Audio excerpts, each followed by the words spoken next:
Good evening, everyone. Welcome to the Thursday night segment of the Outer Realm. We are broadcasting live here, as always, on the International Public Radio, here on the United Public Radio Network, 107.7 FM, 105.3 FM, from the beautiful city of New Orleans. This evening's segment is fully sponsored by the amazing, you can tell we're late, Mush Brain. Anyway, amazing folks over at Folgers Coffee. As always, we are grateful and we love you for it. Tonight, we welcome back to the show Utu Witchdoctor, who's always just full of fun. And new to the show with him is Thagard. And they are coming in all the way from Niagara Falls, Canada. And they're going to have a lot of goodies to talk about. So brace yourselves and get yourself settled.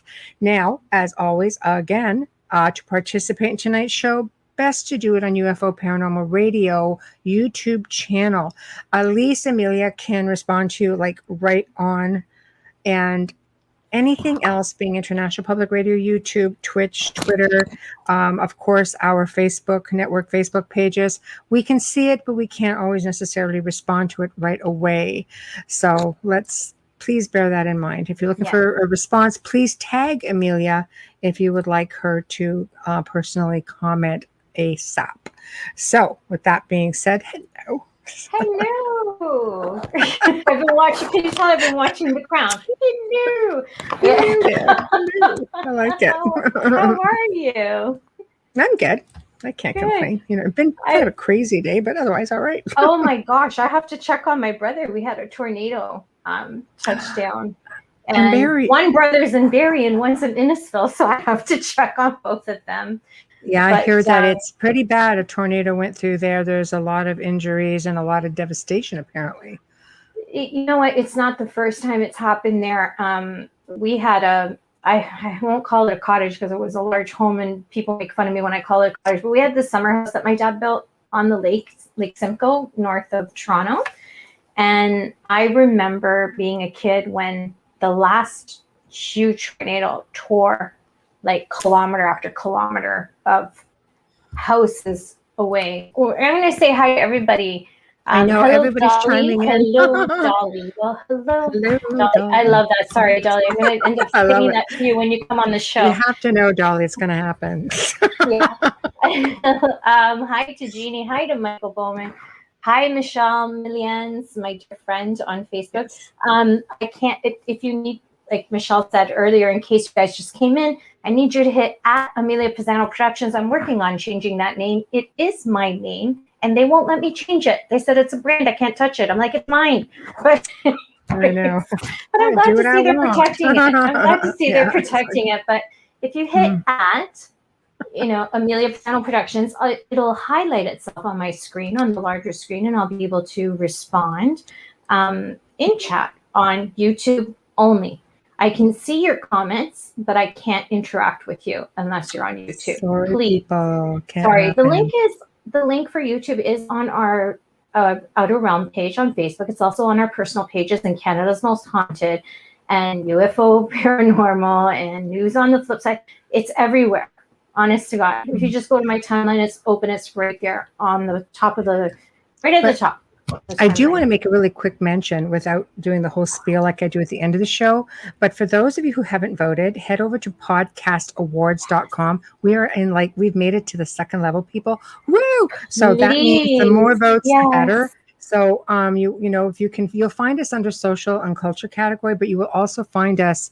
I think it's the Adam Curry. Don't quote me on it, but it's People's Choice Awards at the very top. And I will go over this whole list again and make mention of our colleagues, but get on over there and vote. We're so close. So just saying. Please. Just saying. It's so exciting. We're obviously honored. We were very surprised. We're obviously honored just to be nominated because we're such a young show, and most shows on there have 5 years or more. Especially with this, it's Adam Curry, right? I think it's Adam Curry. It's the only one that's got the title People's Choice Awards. It's at the very top. So if we can, do that, let's just chug away, and then that would be outstanding. That would be really nice if you could vote for us. All they do is ask for your email. They confirm it, and then you go back and you can vote. Also, Joe is on there, the specialist, and our friends the Centralist Science and Illustrators. writers and illustrators of the future, Future, prophecy. They're all under different categories. So, but only the top three from the network, which is writers and illustrators of the future. It's it's Science and Beyond. Sorry, and of course the Outer Realm has bumped up to level 2. Show us some love. They won't be emailing you constantly. It's that one time you vote, and that is it. That's and it. We only have a couple weeks. They want to make sure you're not a robot, people. Yes, that's all they want to do, and then you can vote. Hi, Wayne. Exactly. And then you can vote. Yes. So we are just waiting for our guests to come in. So you want to give a quick bio? I'll do a quick bio. If you are a follower of our show from the beginning, you'll know that Utu was actually one of our first guests on the show. And we had him in-house at the station. In the studio. Up close and personal.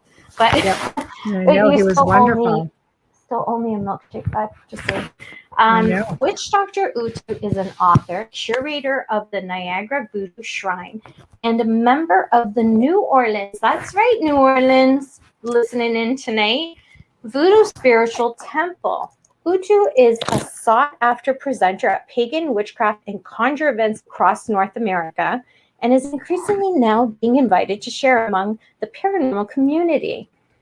As an initiated witch doctor, Utu has worked with possessions, hauntings, and the spirit world, combining investigations, clearings, and the spiritual work of traditions with unique results. Utu lives in St. Catharines, where Harriet Mama Moses Tubman brought her particular track of the Underground Railroad to its end.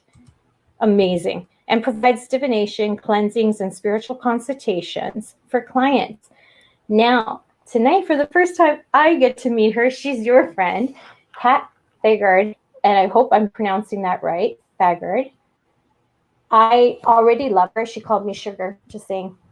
So that's her.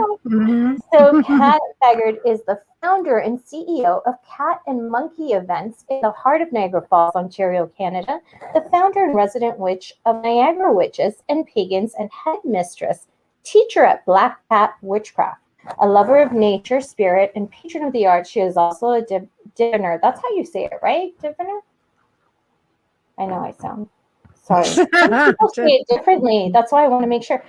Witchcraft teacher, Reiki Master, Aqualead practitioner, writer, poet, burlesque dancer. Love it. And drummer. She lives to encourage people to be free and creative in everything they do and to be true to the real you. She called me Sugar. We're besties for life. I know. She's now a connoisseur of like some pretty amazing Gothic furniture too. I'll tell you that. Did you see that photo Utu posted? Oh, those other ones. Yes, so yes. Those are. I can't take credit for that one. I'm just so jealous of the whole store is filled with amazing things. So yeah, and they are here. I understand. They weren't open. Yay! Bring them on in, please, Joe. Here we go. Hi guys. Oh my God, how are you guys? Can you hear us okay? Yeah. I don't feel okay. You hear us? Oh, yeah, we can hear you good. Perfect. How are you? We're obviously very close together, so, deodorant is in full effect. That was Amelia and I when we were in the studio. You remember? We were on top of each other. We actually have photos of us like this. Yeah, no, this is great. Yeah, we see you both, and great background. I love the whole Egyptian mummies on both of us. Yes, I know. God. One of the few things I didn't buy from you, Michelle, but I love all my pieces. I heard Kat. I have so much more. Like, how did she get what? She got the what? You have to go to the store. You probably recognize a few things. Like, oh, that's where it went. I can't wait to come in. Last time I was in the city, you were closed because it was late at night, right? So obviously, because we're doing the show. Let me know when you're coming. I'll open up for you. Oh my God, no, you don't have to do that. I just want to meet you. You don't have to do it. Utu owes me a milkshake. I haven't forgotten. It's been a year. He's like, no, I don't. I don't even remember that. Yes. So, how are you guys? How are you doing? How was your day? It was good. Yeah, it was actually a very productive day today, and pretty busy. And yeah, Yeah, shot a commercial for downtown Niagara Falls, so that was cool. Nice. And yeah, Nice. Everything's opening back up, which is kind of nice, isn't it? it's amazing. Yeah, good for the bars on the street, and yeah, I don't want to It's say going to it. be a busy weekend. I know. It's going to be a busy weekend. Michelle's a little sad, but I'm happy for all of you guys. I'm sad. What? Sorry? What did I Because miss? it's going to get busy. You're going to be sad because it's going to get busy, and then it's going to take her 20 minutes to get up to a 2 This is true. It takes And me then I longer to go go to all about Starbucks. It's like, damn tourists. I'm kidding. I love you all. Just kidding. I get a little ornery when I don't have my latte in the morning, though. So, welcome, Utu. Of course, this is like your fourth time. We love you that much. And Kat, this is the first for you. yeah, I'm excited. We were excited too. So why don't we start off, because our guests or our listeners do know a little bit more about Utu than yourself. So why don't you come into what I call humble beginnings, how you got into all this and how you and Utu came to be working together, and then we can get into both of you guys talking about your projects and events and things like that. Well, we were friends, and then he did some stuff like with the band drumming for our. We throw a witches ball every year in Niagara. We throw the Niagara Falls witches ball, so they would drum for us. They were nice enough to do it, and that was awesome. Wow. Everybody loved it, and then we just kind of started. I don't know. Hey, let's do an event. Let's do this. Let's do that. Let's do some ritual for people.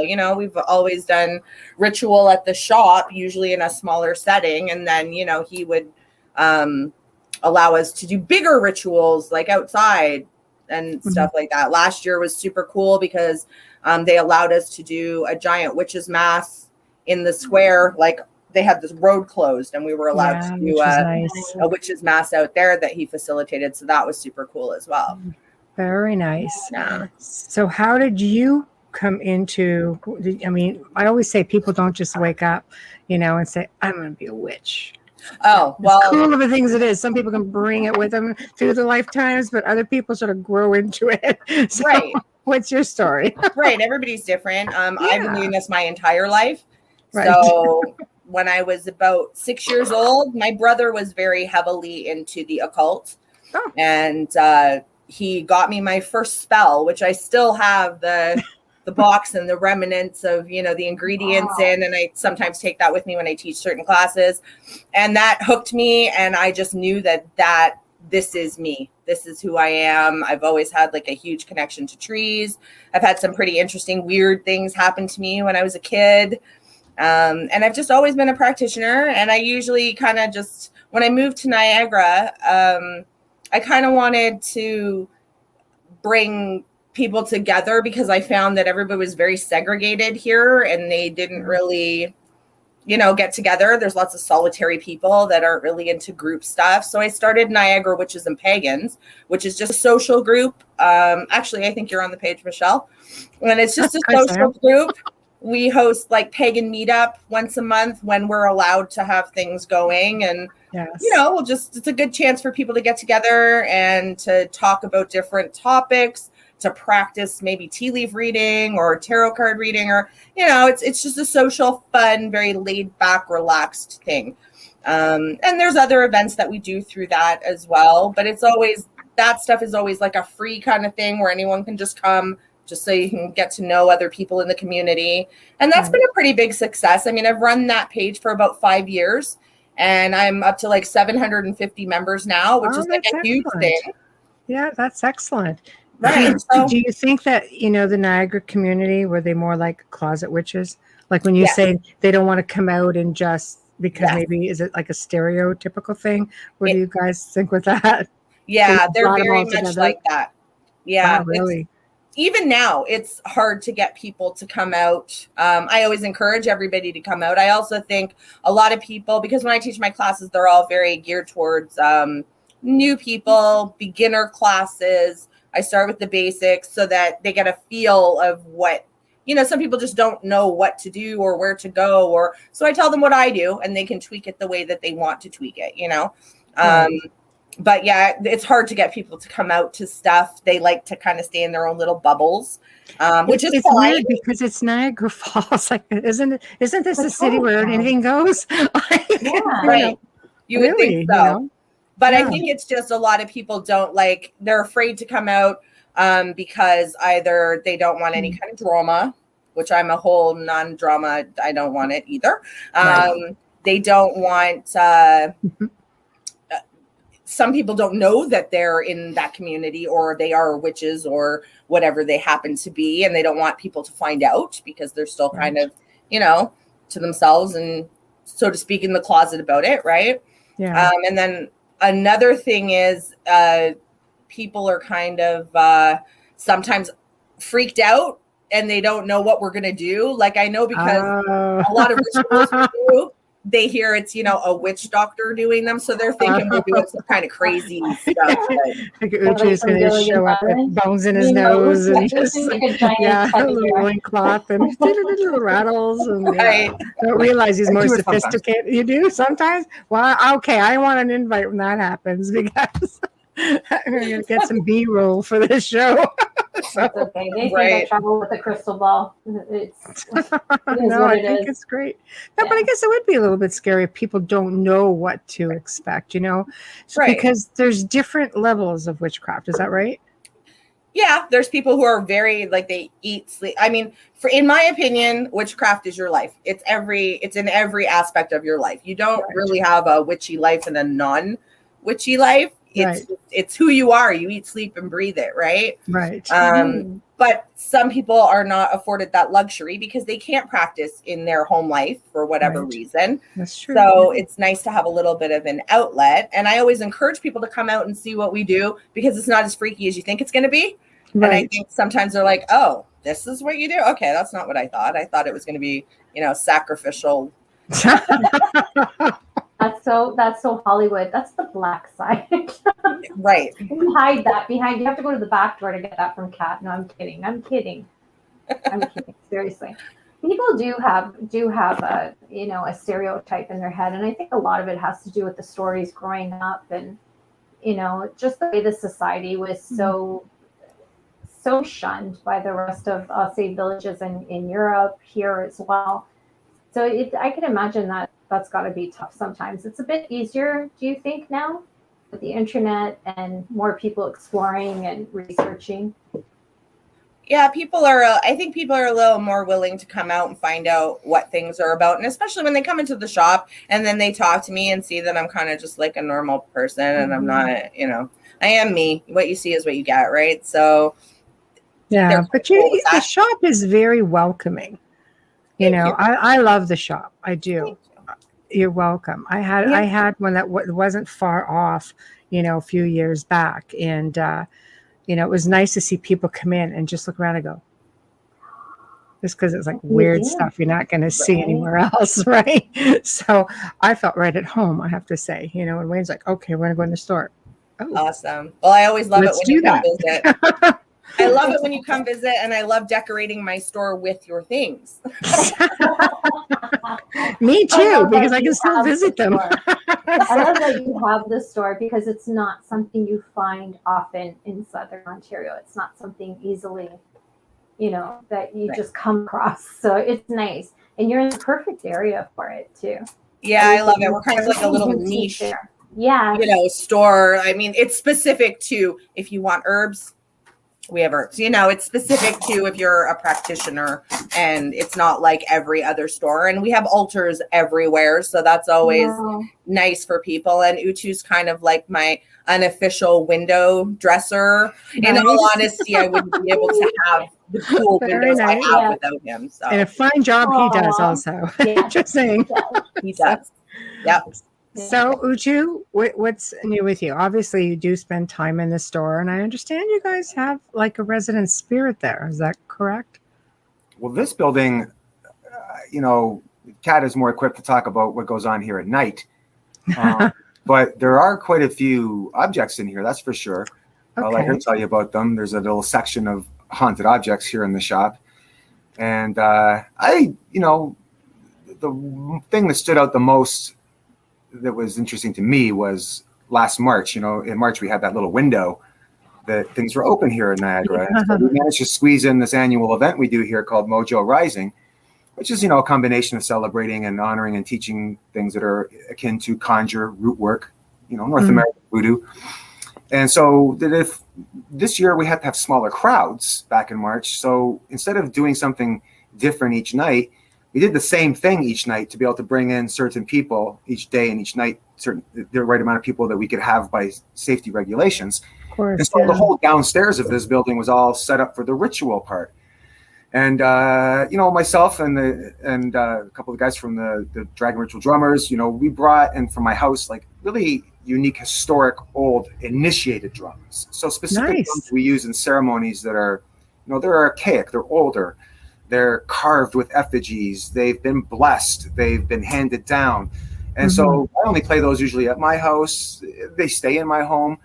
And another member of the band has a couple at his place as well. So this is the first time ever and then the band was, we brought everything in here and just had it all set up downstairs and just left everything set up in a certain way. And so maybe I'm used to it a different way or not, but she can tell you, because after the one night, we had all the drums downstairs set up. Right. So then because we had this event and it's a weekend event, sometimes I'll stay at the shop in my office and I'll sleep over. So I was asleep and you'll like this, guys, because it's very paranormal. I woke up to the sound of drums playing and it freaked me out because I was by myself and I'm thinking, oh my God, who broke into the shop? Did Utu come back and get in somehow? Or is it like somebody broke in? I don't know what's going on. So I came out of the office and I went downstairs and like nothing, there's nobody in this building, but those drums were like, like they were going. And so I came back upstairs and I was like, that's a little odd. So I texted Utu and I was like, okay, the drums were playing this morning. What's up with that? I was like, oh, yeah, they do that sometimes. I was like, I never thought about it, because not only did we have all the drums out down there for ceremony, but because we had all the effigies, and we went out of our way to do some things that, when we do Mojo Rising here and the Canadian Conjuration Campout, those two events afford us the opportunity to have, members of our traditions present. It's a smaller group. So unlike some of the public stuff, someone that's going to come to those events are coming because they have a really keen interest. And then, after a couple of days, or at least in past March, the whole day, to bond and get comfortable, by the time the ceremony happens at night, it's very much similar to what it would be like if everybody in attendance is initiated members of the religions, meaning like Santeria, Ifa, Voodoo. So there was a lot of effigies down there as well. Like it was a very elaborate altar setup and all the drums were down together. And so to me, I was like, oh yeah, that's right. Of course they did. So all of the manner of some of these drums that are initiated, they house spirits. And that's one of the things in our tradition is, and I go out of my way to eventually collect them, but mostly because I inherited a few drums that come with a specific spirit that are meant to be played to, evoke the presence of certain spirits. So they were all down there, and according to Cat, they were having a party. They're having a party. Wow. Wow. And he's like, oh yeah, didn't I tell you? Oh, I forgot to tell you that. I was like, my God. Can't they party at night like the rest of them? Why do they have the party in the morning? right? Somebody forgot to clue them in. Don't wake Cat up in the morning. No, that's for sure. Not before my coffee. Right? I get that completely. I'd be startled. Amelia, can you see that Facebook message? I'm not sure if you can because of your screen, but if not, I'll catch it. Can you see it? I can It's a question. Yes. Why witchcraft okay, let me do this myself. Why does witchcraft have to be connected to Luciferian cults all the time? It doesn't. I don't think it is. Answer. But why does witchcraft have to be connected to the Luciferian cults all the time? I think that's Hollywood. No, Not at all. Not remotely. No. Yeah. The Luciferian. Oh. Yeah. No, I don't have anything to do with that. And yeah, I think maybe you're thinking of the occult for sure, but not witchcraft. I mean, that kind of goes back. I think that's still a remnant, and there's no doubt about it. Average people do sometimes, have that notion, and it does go kind of back to the old, satanic panic of the 80s. That era where everybody thought that everything witchcraft related was based around Satan and things of this nature. So is that media? Do you think that's portrayed? Well, yeah, I think it was media back then. And it seemed like it was really sensationalized, and they didn't help, that's for sure. But I don't know anybody that practices that way at all. I mean, there are some people that do identify as Satanists. They do have their own tradition. They don't really intercede with the pagan world or the witchcraft world. They most certainly don't intercede with the voodoo world. I can tell you that. Not very commonly. So I don't. Yeah, there's no really connection at all to that. Well, I'm glad you're explaining it. Because for people who don't understand, all they have is media. That's all they have. They've got no clue.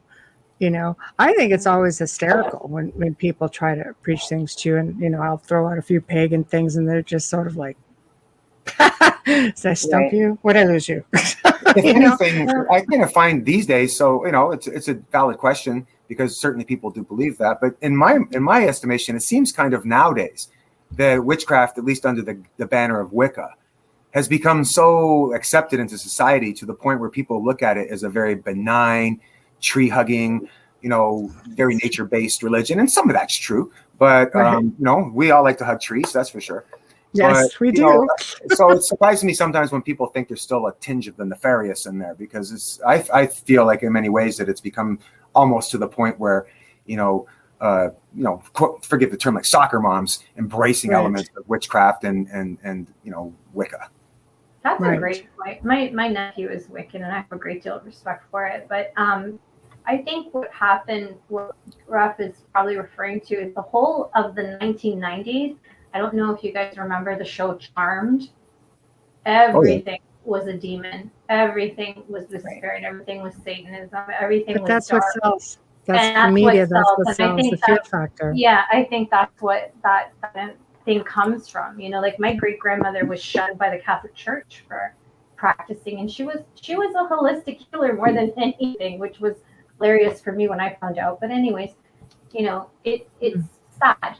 It's sad, but that's why you guys are here, so we can explain what. You just brought up something interesting, which makes me want to say that because yes, Charmed, everything was a demon.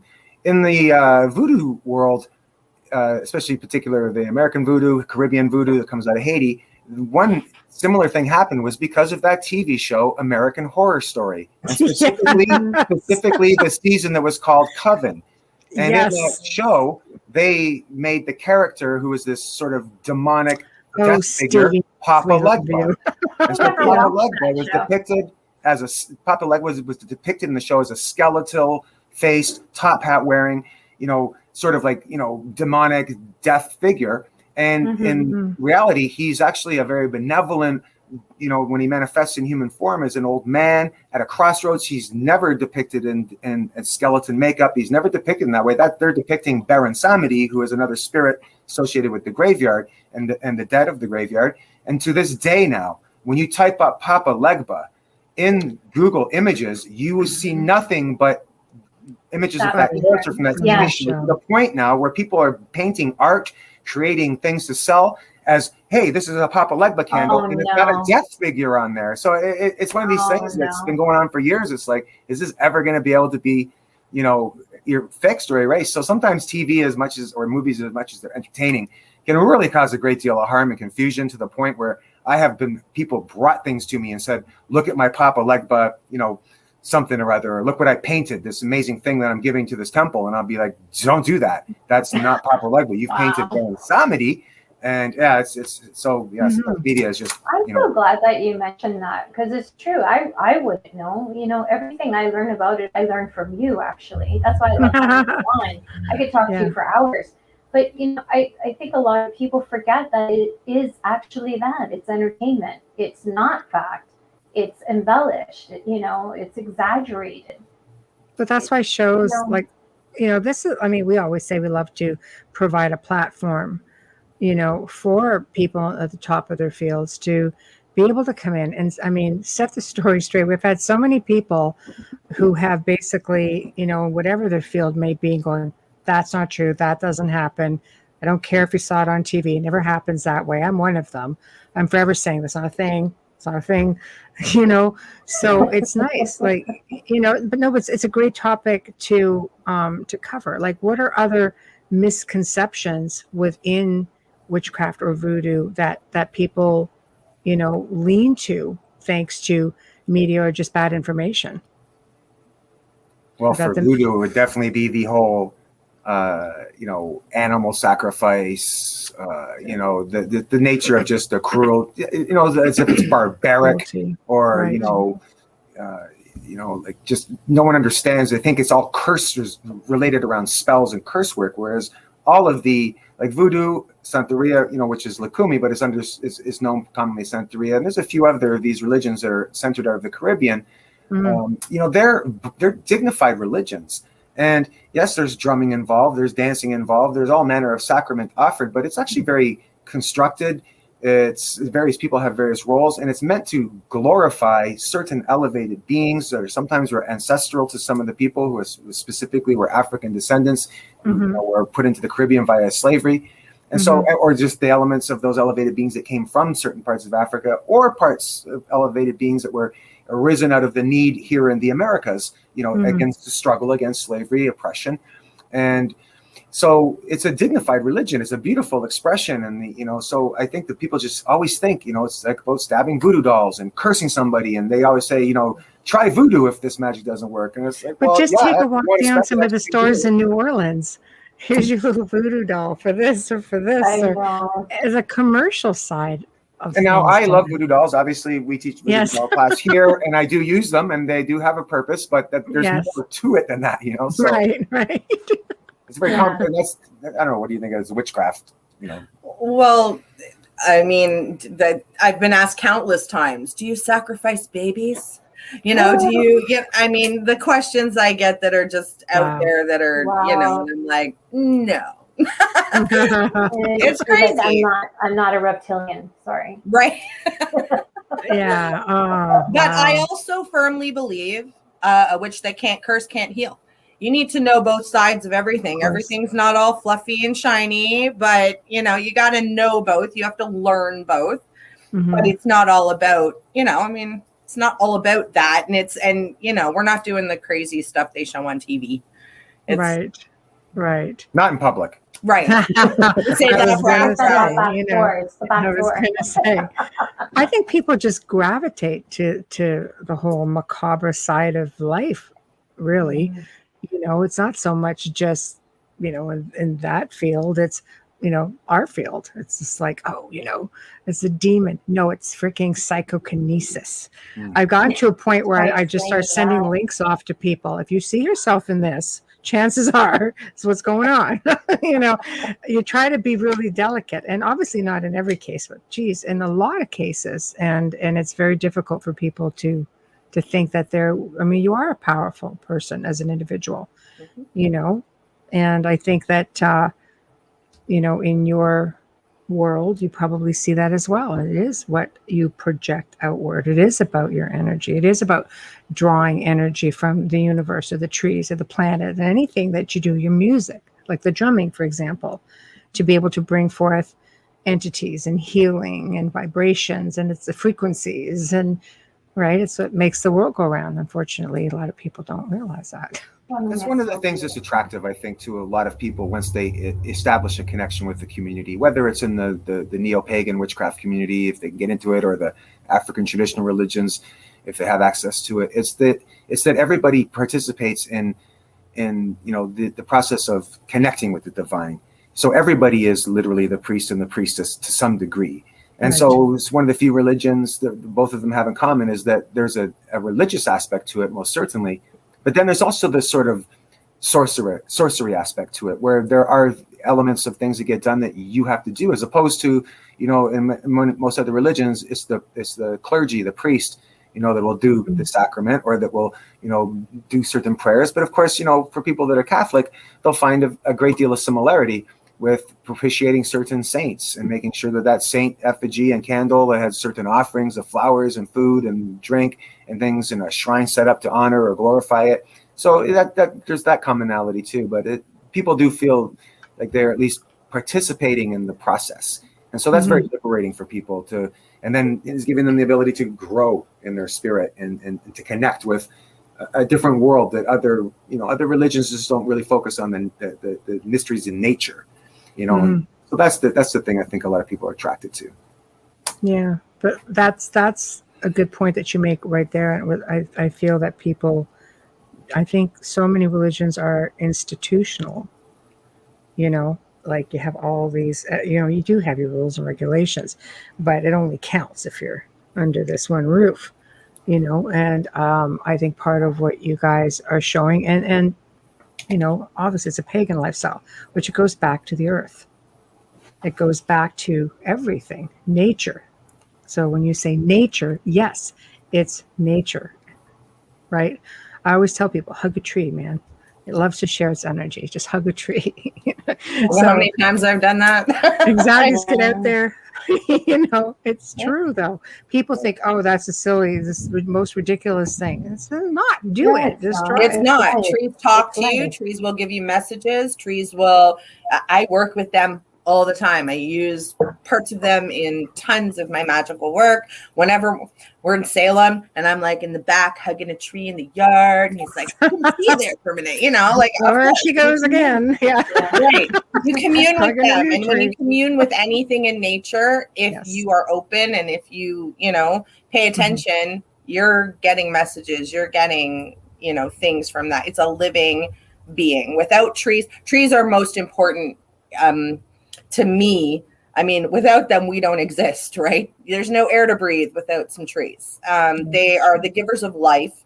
They're like, they're just so, I don't know, they're But crazy. they communicate with one another also, right? They with do. Their roots, like they do. They're They very essential on a whole lot of. They're like different people. levels. They're just still people, and they take their time to tell you things.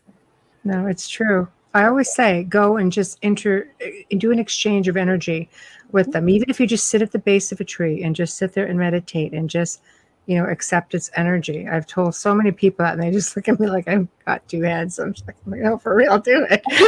You're like, okay, whatever, So I don't know. I think it's a great thing. So, but now obviously we're out of plague jail for now. So, Not yet. Midnight. I know. Come on now. Shh. Couple Don't hours. Speak. Don't speak. No. No speaking about it. So do you have anything exciting coming up? Because of course it's summertime too, right? So do you have any ceremonies, coming up or events that are people should be made aware of? We actually haven't got that far yet because we're only just starting to be able to do anything. I know, but it might be short-lived. You got to get on this stuff. Yeah, I It know. doesn't last long. We will It's in be September. having classes again and stuff, probably closer to either sometime in August or early September. Classes will start rolling again. I've kind of just been waiting to see what's going on. Right now, we're just concentrating on the retail aspect. Right. So what kind of classes, what are your most popular classes? What do they involve?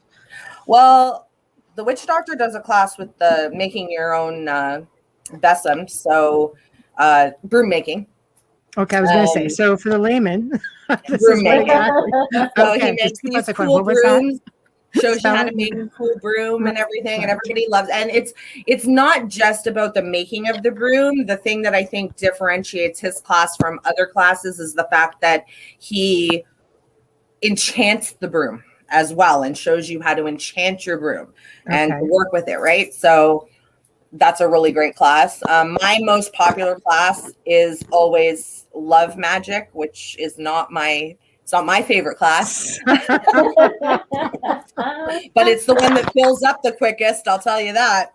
Wow, what kind of things do you do in love magic class? I personally like to concentrate on self-love because if you don't love yourself, it doesn't matter. Nothing else matters. If you don't love you, nobody else is going to love you, right? So, but most people are interested in, procuring that love for themselves from another person. And, Right. Is there I'd a have to say potion for that? Things like that. Yeah. Right. I have to say my favorite class is probably teaching blood magic, but I don't do that often. Mm-hmm. That's And what does interesting. that entail? Because it sounds so much fun. Using your blood in spell Sounds like I work. might sign up. Yeah, sign us up. Wow. It's one of those things where people go, "Oh, they are doing blood magic." Right. So continue. No, it's using. I know. It is my favorite class, and it's my favorite class. You're using your own blood, not someone else's, and it's not like the TV shows where you take a knife and you're like, and cutting your hand all open. And we use diabetic needles so that you can get a little prick and just use, and it's safe that way, and it's very controlled. So, and what does there's this lots of do? things you can do with that, because blood is the essence of you, right? That's right. It's the connector to you, your ancestors, and everything else. So it's like a super powerful aspect to magic. You can add it to other things. You can use it on its own. Mm-hmm. There's lots of things you can do with it, but I don't teach it often, but it's probably my favorite class to teach. That's an example. Her blood magic class is an example because it happens at least a couple times a year. That is why we like to collaborate, because I can tell you, as even one who travels this continent to attend events where there's lots of witches or lots of people in different magical traditions, that's essentially considered a taboo subject, and only taboo subject because most of the people are very lack of education or ignorant to the fact that they think if you're using blood in magic that it that's forbidden. It attracts demons. Like Michelle, this is one of these things that I always hear from people. Are like, oh, if you use blood, once you cut yourself or use any blood in a ritual, these are people who I thought were knowledgeable in the occult, and they believe this.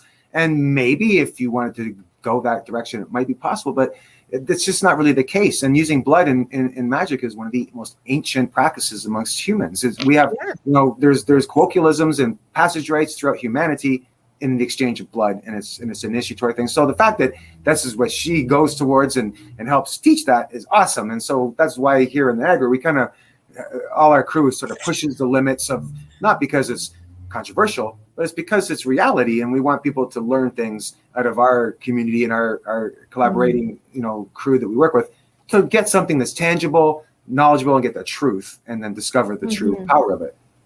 Right. Wow. Right. Okay, Amelia, you had a question, I know. Dolly Saffron asks, what type of ceremonies are there? But I need to know who she's referring to. Any type, very curious. Okay. So I can answer that to some degree, because what we do here in Niagara for the last, about 3 years now that we've been working together in this region, is these things that we call the witches' mass. So we have a witches' mass usually in the spring, one in the summer, one in the fall, maybe one near, the Yule holidays, which is essentially just a kind of a, salacious name, because that's what they used to be called in ancient times, a witches' mass, where witches gathered to perform a mass. So we just attach that to be something that's very much the witchcraft traditions of celebrating the particular time of the year that the quote unquote the wheel of the year spins around. And each season is a doorway into another mystery that you focus on. If people were still attached to farming and different lifestyle when, with more connection to nature. So when it's the witchcraft world, of course, the big one is at Halloween. We just focus on that wheel where we gather. There's a particular altar set up. Sometimes it's inside, sometimes it's outside, depending on the weather and the season. And that way people can come to that and get a sense of, what that holiday is and celebrated it in a unique way. And because a lot of times also pagan communities tend to present these particular holidays in a very light, a very, very cleaned up way. And again, this is why we gravitate to working together, is because kind of want to make sure that they get a sense of what it really is if you were attending one of these rites amongst the initiated without giving up too much. Right. So that's for the witchcraft traditions we do. And then somewhere in between there, around sometimes the same holidays, is the voodoo traditions that we'll share, that I can share. And usually when I do that, either working again amongst ourselves with the people here, but we always bring in somebody either from America or from here in Canada who is renowned within our traditions, a priest or a priestess within voodoo, within Santeria, within Ifa, within Palomayambe, any of these traditions that we're part of, so that we can also feature some other folks that have something else to share as well. And that way they also get to see, oh, there's these different people that, this one person happens to be Cuban, or they happen to be Puerto Rican, or they're from West Africa, or they're from Jamaica. This one's from France or Scotland, whatever, Canadian. Very diverse. See the way that there's a commonality there. So when we share those, it's a slightly different one, but we always keep it very public, very open. It's always advertised in Niagara Witches and Pagans. My page is just one giant advertisement, to be quite honest. I throw some personal things in there, but it's always promoting something. I love your pictures. Going on. You always share the drumming pictures, and that's something I want to attend one day soon, because it's something I want to experience so badly. What kind of feeling do you get when you're there and you're drumming? What do you prepare for that in a spiritual way before you start drumming, or when it's for ceremonial purposes? Yeah, if it's for ceremonial purposes or ritual purposes, if it's mostly specifically as well, lots of people that are initiated. For example, if there's an integral, like say a voodoo ceremony happening, and there happens to be about 3 or 4 or 5 drummers, then, and everybody else in attendance, then yes, there's a bunch of things that go on together where the drums are anointed or they're fed, meaning that there's libations of liquid and things going in their direction, certain prayers. The dancers are doing one thing, drummers are doing another. At other times, it's become automatic for me if it's something that's open, because I have my own mechanisms. I don't really dwell into the mundane world too often. I live kind of like a freakish life where I just, my house is one voodoo shrine. I don't go out of it too often unless I'm visiting some other witch or pagan or voodoo practitioner. My world is very insular, so I don't really break out from it much. So I'm on autopilot. I don't really have to do anything fancy to prepare ahead of time. But once in a while we will, especially the drummers will always still get together to just sort of talk for a moment, make sure we're all on the same page, because there's a lot of chemistry necessary. And again, sometimes we'll feed the drums and, give them that sort of charge them with energy. It really depends who's present, what the purpose is. And then with the dragon ritual drummers, when we perform shows, it's kind of watered down a bit, because we're not doing an actual ceremony. We're now entering into the phase of performance. And so that's not uncommon. Some of the greatest, I say Cuba again, and, and is some of the greatest performances, ensembles that come out of Cuba. The Afro-Cuban jazz is, most of that music is centered around the Lakumi and, the religious, non-Christian religious practices on the island. So those songs are singing about glorifying certain spirits, certain elements of this nature. So, and they're dancing certain sacred dances that would be done in ceremony. So a lot of people see some of the colorful dances out of Cuba or Puerto Rico on stage with all these drummers and jazz musicians. And they think, wow, this is colorful and exotic and it sounds great. And yeah, they travel the world like that. But these are literally, they're demonstrating a sort of presentable aspect of what happens in rituals or celebrations amongst that culture, or whoever they invite into their culture.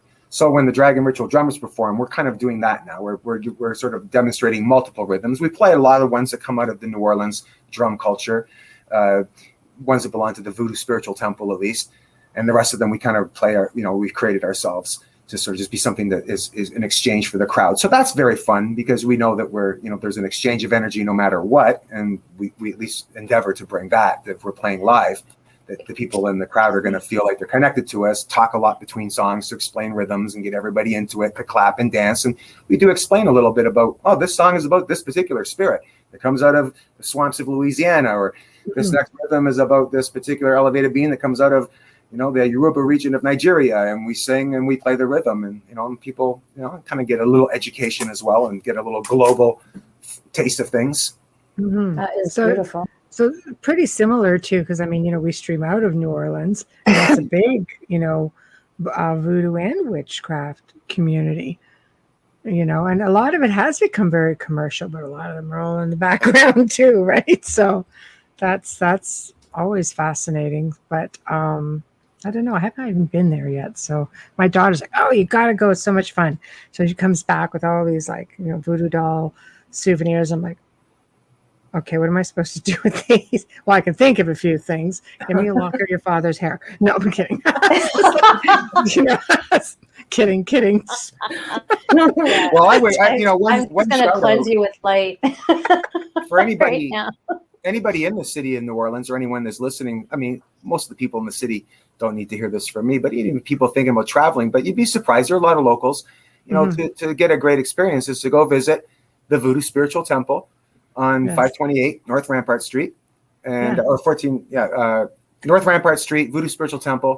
I might have just said the old address. And Priestess Miriam is there, and she's an icon in the city. She's an old Black woman. I'm sorry to say old, but she's, you know, she's can. It happens, man. We get physical old. labor. I've helped paint her temple. I've helped move things around, and so she's physically fit. But she's an older, you know, she's an older generation and an icon in the city, to be quite honest, and an icon of femininity and you know, an icon in the Black community. And she's such a universal approach to religion and inclusivity, hence why I've been with her temple for 20 years. And so there's no better experience you can get than going into the Voodoo Spiritual Temple on North Rampart Street. It's right near Esplanade, and to visit Priestess Miriam and walk in and see, you know, the shrines and collection that she has in there. And she's just such a generous and you know, amazing woman. So, you know, visit the Voodoo Spiritual Temple. Along with age comes lots of knowledge. Oh, she's full of knowledge. There we go. Sit there and listen to her for hours. She's so awesome. She's fun as heck. Oh my God. She can party. She can outdo me. Yeah, she's great. I said she was older. I just meant, you know, older women. Older. Oh, then wise lady. Yes, she is wise. That's for sure. Yeah. She's a lovely lady. I love her to death. Good. Yeah. I love it. I love it. I think people in New Orleans are just so kind and just so different than a lot of people around the world. Just their spirituality, their acceptance is so different. I'm sure Joe, our producer, is probably. She was nice enough to actually participate in Mojo Rising this year that we had virtually. Oh, nice. So she talked to the crowd and sang for us, and it was great. It was great. Oh, that's awesome. I love it. I love it. Never too old to party is what I say. Yeah. So let's get into, I mean, being in the region of Niagara Falls, there's a lot of folklore down here. And I'm sure you guys, especially in the store, people come in and you know, converse with you, and because it's so wide open. I know that, you know, when I'm pretty much anywhere, people will lasso me, and everybody has a story to tell, right? So what are some of the, you know, let's talk into, I know there's one story that does talk about a native indigenous girl that was sacrificed to the Niagara's, was it a dragon? Was it? Okay, there's a piece of folklore. There's a few versions. There's multi-layers to that story. So yeah. Okay, good, because I've only probably heard one, and I'm like, what? Yeah, well, I'll be able to explain that. So just in case anybody that's Native American or First Nations is listening, you know, so they're not offended in any way. But you know, the facts are facts. Right.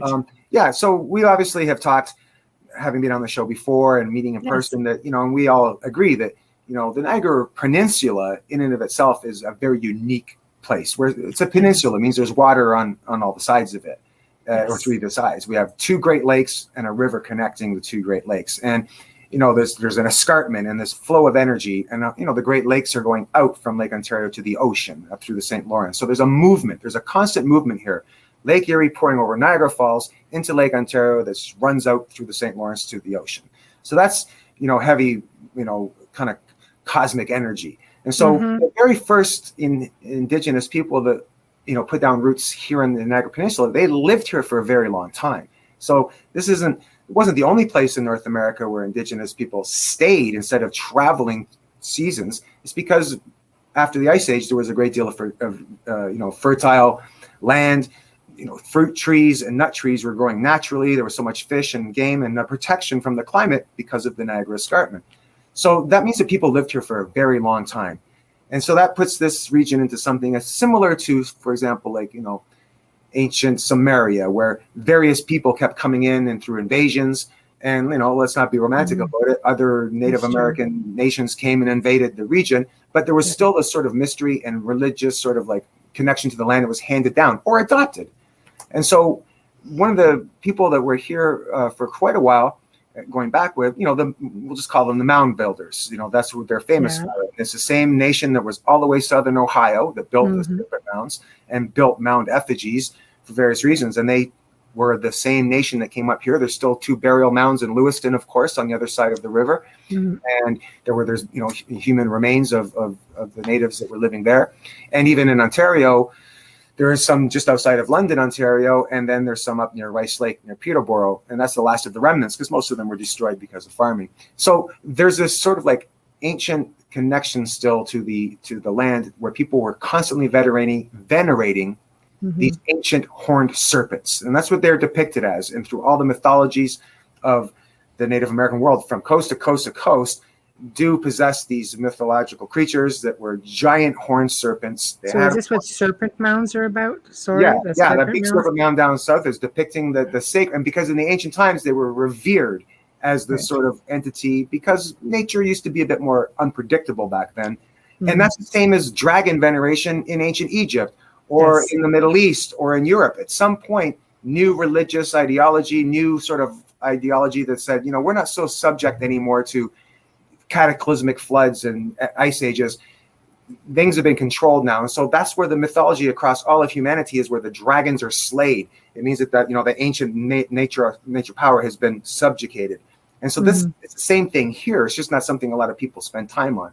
So there was an indigenous myth of a giant horned serpent of the water that lived in the Niagara waters.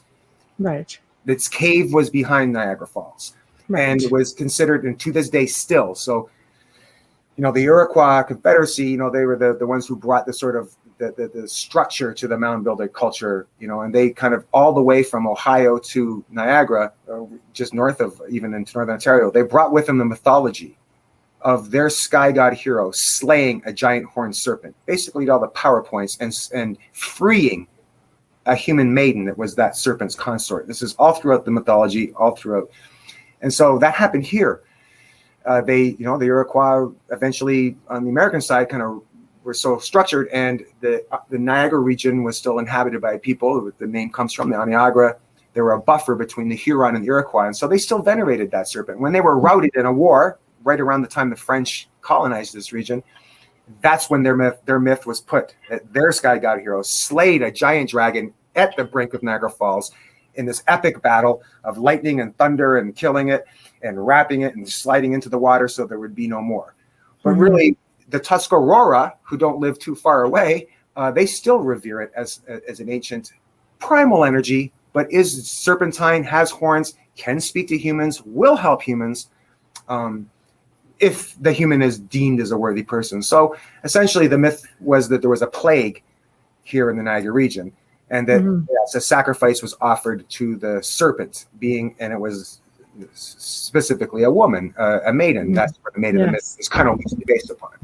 And so that original story is that he kept her as his consort because either her father or her lover jumped in the river shortly after in remorse, and he accepted that body as a sacrifice, alleviated the plague, and then were these consorts until the Iroquois myth now came and basically replaced the serpent with the thunderer who lived in the falls now, because this is what humans do. Tribes do. They supplement their god on top of the indigenous one to maintain authority. And so mostly now people think about the myth of the woman being offered over the falls, but they don't really realize, and if they get the Iroquois version, and I understand it's a sacred one, but I'm just being a historian here. Yes. And an anthropologist, quasi. But that's what the true nature of this region is, that the whole sacred mystery of the Niagara region is about plague being alleviated through sacrifice. And so it's kind of interesting to sort of, get that visceral connection in this last year and a half of this, ordeal we've been through, to sort of touch on that and to be able to go to the falls when no one else was there and sort of really take in the power of what this means. And that's very interesting. Yeah. But that also is, it's interesting because there's water monster sightings, in the area. Yes. And interestingly, this is a passion of mine. I know it's a weird one, but I was born in Scotland, so there's a lot. I was going to say weird is good, right? And it's close to home for you. Yeah. But you'll notice that everywhere there is a lake monster, whether it's a Loch Ness monster or the Okanagan out west or Champ in the Vermont waters, and there's many others around the Americas. They have not only an indigenous myth that goes back a very long time, including the one in Scotland. There's one in the Zambezi River in Africa as well. And so it's something that is actually indigenous, it's ancient, and then somehow in modern times manifests and is now sort of this cryptid. You know, people say, I saw a water monster. And every place where they see one, or there's these sightings of a lake monster or a water monster, that place has some indigenous myth that goes back really, really far to say that that is there. Kind of like Sasquatch. I know I'm not going to go No, that no, it's true. It's a native word. They have different words for it in different parts of Americas. Yeah. And so, oddly enough, here in Lake Erie, more popular in Lake Erie, there's water monster sightings. There's commercialization of it, whether it's down near, Port Colborne or on the American side in Pennsylvania. People all the way down into Cleveland region, they commercialize the fact that there's a famous sort of historic, lots of sightings from the 1800s through various moments, 1900s to now in the 2000s, a water monster. And the same thing in Lake Ontario. Lake Ontario is a little more elusive, but there was a lot of sightings at one point. And then even in the Niagara River. But they have triangles too, though. That's right. You look at the Michigan Triangle, the Lake Ontario Triangle. That's right. The Great and you're getting out to the one that's butting up against Nova Scotia, because we do have, like you say, cryptids, water cryptids, but they happen to be near these areas. So, do you think there's a connection? I don't know if anyone's ready for my personal opinion. Oh, no, you're good company, man. Just let her go. One of my theories is, and I've presented this to a lot of people over the years, is that at least the monster, let's just call it the lake monster of Lake Ontario and Lake Erie and the Niagara River, surely is probably the same one, because the waterways are connected. If there's an indigenous mythology of the serpent having its home in Niagara Falls, under the falls, and being seen as a creature swimming in the water holes of Lake Ontario and Lake Erie, then this is very similar to the Zambezi River monster in Africa, where it swims through the falls and into the neighboring waterways. So to me, it seems like there's mythology of ancient water serpent, one in particular in this region. And so I think that just the fact that two lakes are separated and the river connecting them is this, just people just don't know that it might be the same one. I know this sounds crazy, but that's sort of the thing. And I noticed too, like each of these places, I believe they're different. Begs the question, what are we talking about? Are we talking about some, prehistoric creature that's just somehow evading humans? Or is it a signature of something that once did live, like an ancient power that can still sort of be seen by humans, but it's so archaic it appears that way as a sort of giant serpent? It can manifest itself, basically. Disappears again? Is it is a signature? Or is it something that's, because people still venerate dragons in Asia? They never stopped there. That's true. That's the one part of the world where they still venerate dragons. There's a great sophistication to it, the way that they honor them and how they grow and so to them, they're ancient gods. And I know a lot of people, like we've met a few people like Oberon Zell, and who's a wizard, a really unique individual, old pioneer of wizardry here in the Americas. And we've had this conversation with him about dragons being ancient gods. And I've met a lot of people that are dragonologists that believe that. And then when they hear about the ones here in North America, well, it's a touchy subject because it's connected to First Nations and Native American religions, and there's taboos not to say the names at certain seasons and maybe try not to promote it. I'm just having a conversation right now. It's not like I teach classes on this, so it doesn't matter. You should. I'm talking about this, but I think it's ancient. Well, that would be dwindling into the appropriation zone. But it does seem like I think that they are, these types of an old ancient god, that if you can connect to that realm, and any realm can truly be connected, then it can somehow manifest and you can interact with it and still receive the blessings. It's just like the old pagan gods, the ancient ones that people forgot about, and then they rekindle, like the Greek gods or the Roman gods. Hecate comes to mind right now. She's so popular. Hecate, everyone worships her. 20 years ago in the witchcraft world, barely anyone mentioned her name. And yet she's just resurged now. And so this is how these things happen. The more people that are aware of a certain entity, the more it can be brought forth to the consciousness again. So it's definitely an interesting paradigm when it comes to the water magic of this region. Well, we have tunnels also. One thing I did notice, much like you guys, with everything being so quiet, lack of tourists, is I was actually able to see on the other side of the falls because it wasn't wall-to-wall people. So you're taking a drive, I'm like, holy shit, is that a cave? And I drive by again, it's like, is that another cave? It has to make you wonder, maybe your theory isn't so far-fetched if there's a way that they can, maybe it's not just through behind the falls, or maybe it can get into an area through the cave behind the falls that takes it further under the If water? it's an actual swimming creature, If it or is, this is it sort of interdimensional? signature god, ancient sort of serpentine entity that just continues to metaphysically swim in its old waterways. I don't know, but you're right about the caves. Even I have noticed that. I know the falls very well, and I've noticed the same thing over the last year, just how many caves. And again, in First Nations lore here in this region, all those caves were considered to be portals into the realms of nefarious snakes. I freaking believe it. Oh, Yeah. okay. I was just going to ask you about that because I'm in Stony Creek and we have lots of property, not me personally, but there's lots of land out here that they can't build on because of the caves. And I'm kind of grateful because I do appreciate living in the country. There's a reason why, I'm out here. I don't want the city just keeps getting closer to me. But there's tons of caves and I never thought about that. What's in those caves? Well, I always thought what's in there and how can I get in it myself? But then knowing me, I'd probably end up stuck there. But I just never thought of it in that sort of way, and that's very interesting. Well, there is I have done it here. I haven't gone very far into. I'm kind of freaked out by caves. I won't lie. Yeah, I don't want to get me trapped in one. But I've gone in just a little bit, where I've sat at the entrance of one. It's quite enough. Many places on both sides of the border.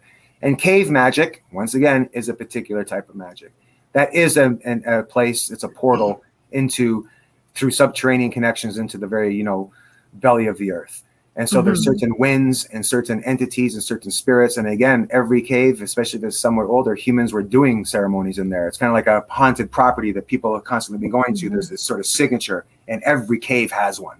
And so to be just sitting outside of the cave sometimes and feeling the wind come out at you, that in and of itself is pretty intense. Because that wind is coming through all the rocks, coming through under the ground. Like it's such a network. And so cave magic is a whole thing of its own, actually. And, so wherever there's caves, there's a lot of ancient magic. And we live here where, there once was a great deal of reverence towards the caves until things were, people were displaced and whatnot. But yeah, anywhere in the world, there's always a connection to the caves. So then that basically lends to your theory of it being interdimensional. Perhaps it's coming through portals. If there are all of these caves and tunnel systems and they're potentially portals, then why not? I know it sounds crazy. We did Not do this really. last year.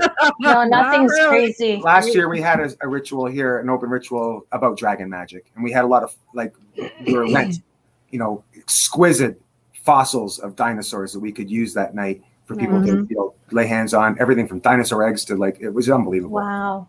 And just full transparency, as a person who's been in a band called Dragon Ritual Drummers all these years, I love dragons. I've made most of my adult life, despite all the other crazy pursuits, really about the dragon energy, dragon gods, dragon entities around the world.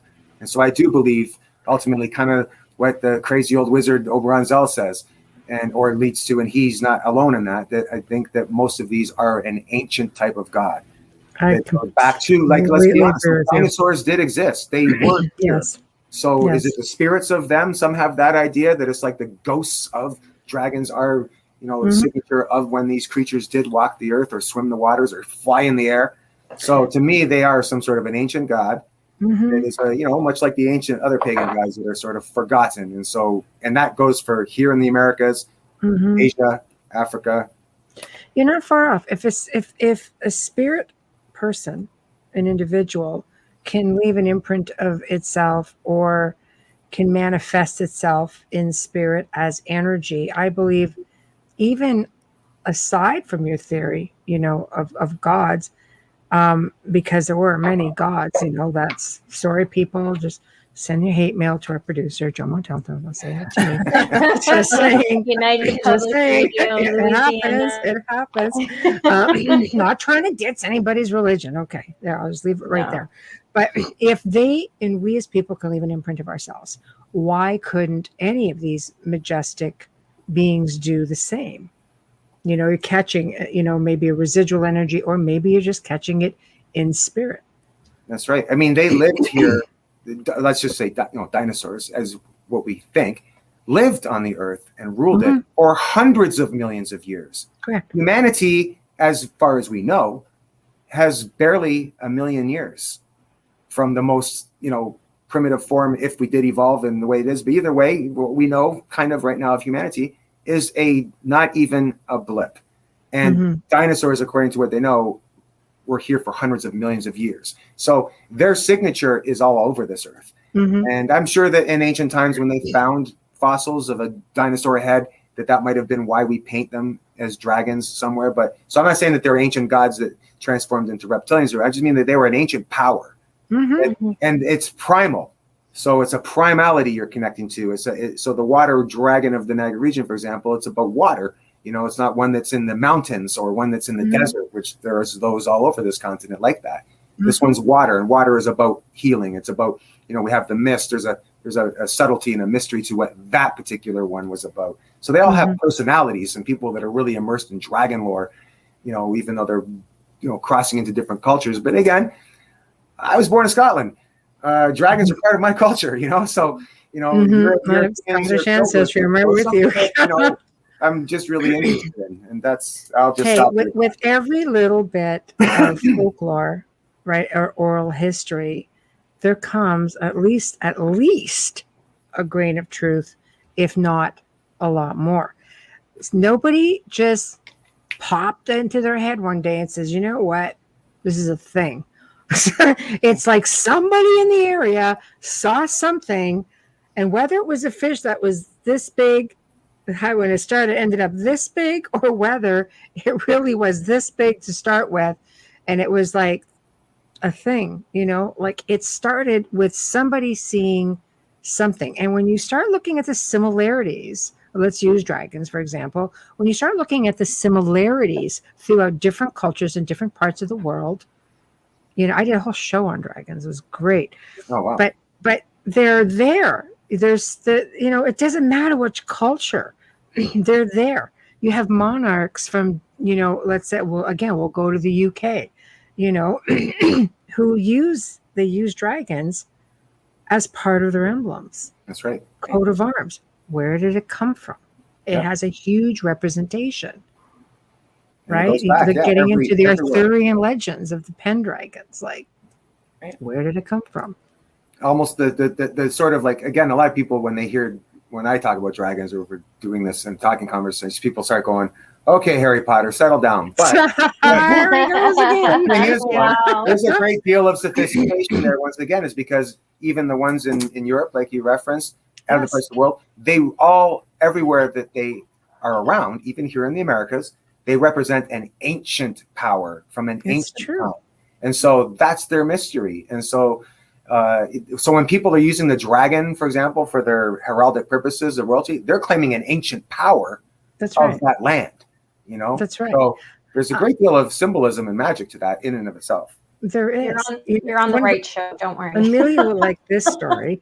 I can't remember the towns in Italy, but there was a story that went back to the 1500s, I believe, where there were two towns in Italy that were constantly battling. And with this, they had to unite because a dragon had a den right in between both of these towns. They're very much believers in dragons. Yeah. Oh, yeah. And this thing, they brought in a priest to get rid of the dragon. So, of course, the priest gets rid of the dragon, and it fell. Apparently, there is a dragon's rib still to this day because he brought it back. I have to check and see if it's Roman. It's in the church. I'll give you the name of it. I have it in my notes. But when I read it, I went, come on. You know, this one little guy is going to take down a dragon. And apparently it was done with like prayer. But anyway, apparently there's this big, crazy part of a dragon's rib in the church to this day. Wow. Interesting. That's very cool. That's very cool. It was very cool, you know, but so I don't know, like, you know, the big moral of the story is you join together, work as a force, and hire a priest to come and take down, you know, the area bully. But there's just a lot of stories out there about dragons. And I like the lore of it. I like you say, harnessing that power. Because when you think of a dragon, it is power. And the fact they have water dragons, fire dragons, you know, like wind, everything. It's earth dragons. It's just, I don't know, people. I love it. I think it's a great story. Me I'm too. with you on it too. Wayne I'll says, never be the guy at the party calling you Harry Potter. I'll be Well, right there. I know sometimes people are like, I'm listening, and then it gets to the dragon part, they're like, no, I'll be you're your in wingman. you're in the right wingman. company. You're in the right company right now, and you're on the right show. Wayne yeah. says every legend has an ounce of truth in its beginnings, and I believe that for conspiracies too. But that's another show. Uh-oh. I just want to do a quick station ID, ID. of course. You are listening to The Outer Realm on 107.7 or 105.3 FM in New Orleans. So we are United Public Radio. I'm doing it a little backwards today. I see this. Yes. I try to throw me off.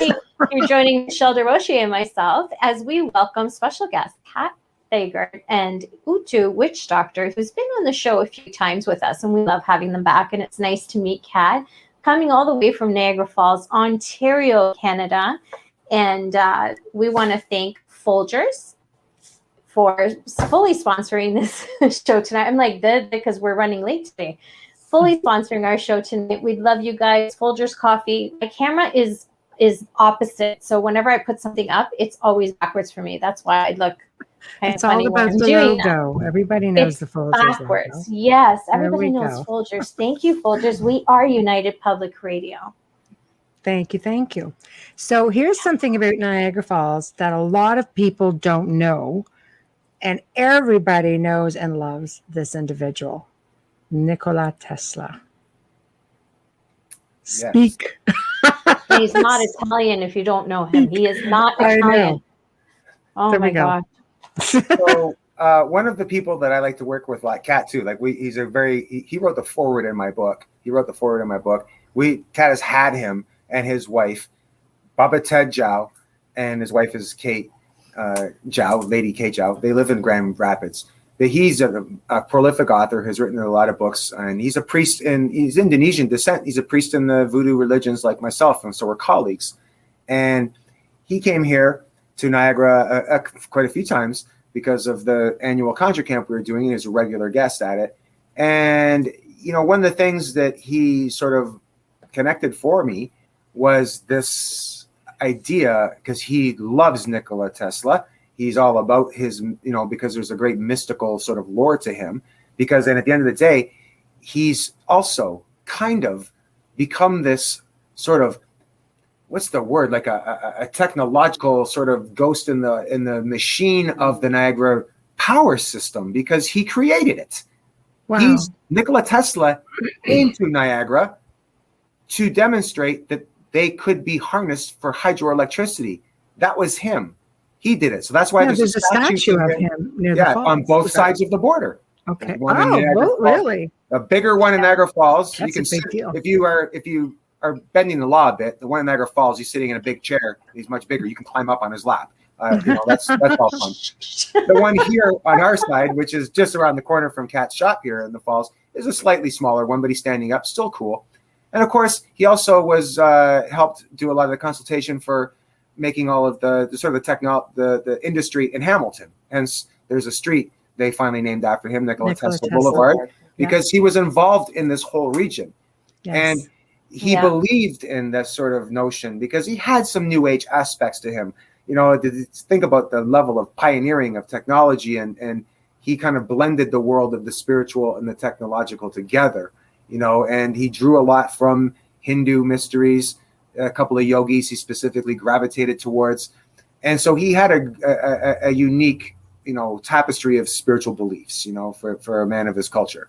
And he was completely enamored with Niagara Falls, of course, not only because of he saw it as a place in order to tap power, which now feeds the entire eastern seaboard of North America, but he also believed there was mysticism. He knew about the local lore, of course, to some degree, and just also knew the idea of just the simple fact that when Niagara Falls is going down and all the mist comes up, that's negative ions, which is positive energy. So he just knew that there was an effervescence even in the air, and that all of that could be harnessed and could contain spirits.